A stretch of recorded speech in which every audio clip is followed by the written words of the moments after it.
Harusnya ya kalau seandainya presiden tuh punya tujuan untuk pertama stunting, maka harusnya dari awal itu programnya bukan memberikan untuk anak sekolah, tapi untuk ibu hamil kalau mau lebih early lagi bisa kepada remaja perempuan, karena remaja perempuan itu sudah mulai bisa, nah itu bisa sampai ibu menyusui gitu. Harusnya fokusnya di situ, tapi kan fokusnya udah beda. Tapi saya juga mendengar sebetulnya bahwa Presiden Prabowo itu punya cita-cita lain selain stunting. Apa itu? Yaitu ingin tidak ada anak-anak Indonesia yang tidur dengan perut lapar. Nah tapi MBG ini kan diberikannya di siang hari di sekolah. Jadi ketika dia pulang lapar lagi.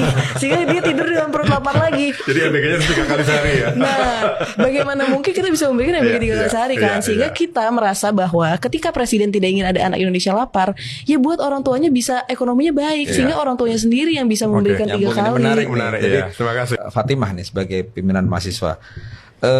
Kalau dari sisi mahasiswa ya, apa sebenarnya katakanlah bare minimumnya lah supaya pemerintah ini mulai menuai kepercayaan lagi? Apa sebenarnya yang paling dikehendaki atau menjadi aspirasi dari teman-teman mahasiswa?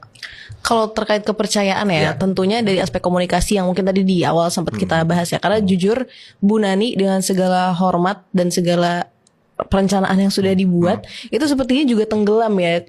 Publik itu tidak melihat perencanaan matang itu, tapi lebih kepada ketika Bu Nani itu setiap kali diwawancara dan sebagainya itu selalu tiba-tiba lagi menangis karena pengkhianatan ini, lagi apa-apa. Jadi kayak publik itu melihatnya jadi kayak ini gimana sih? Lebih ke drama gitu ya. Iya, tadi sudah diganti, tiba-tiba Bu Naninya juga seperti ini. Jadi yang terlihat capture-nya di publik adalah pemimpin baru MBG juga tidak kompeten gitu loh dalam program MBG ini. Realita-realita ini yang membuat kita merasa pemerintah sudah solusi A, B, C, D, E, tapi maksudnya solusi A, B, C, D, E itu tidak match gitu dengan persoalan yang kita sampaikan. Nah itu sih yang kita rasakan, sehingga kalau memang semuanya tidak match ya untuk apa lagi nih dijalankan. Bahkan Bu Nani sendiri mengatakan bahwa MBG ini tidak bisa diberhentikan karena sudah banyak polisi, TNI dan politisi yang punya dapurnya. Nah bagaimana mungkin publik akhirnya bisa memandang MBG ini satu proyek yang patut dipertahankan ketika alasan mempertahankannya akhirnya berlari kepada alasan politik gitu, karena alasan saintifik dan ekonominya mungkin sudah tidak terlihat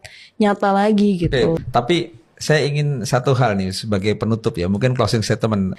Orang-orang Bapak saja tidak enak kepada Pak Prabowo ya, sampai harus menjadi yes man kadang-kadang karena dipilih oleh Pak Prabowo. Pak Prabowo yang dipilih oleh rakyat, seharusnya Bapak punya perasaan yang sama, tidak enak kepada rakyat kalau sampai mengecewakan rakyat.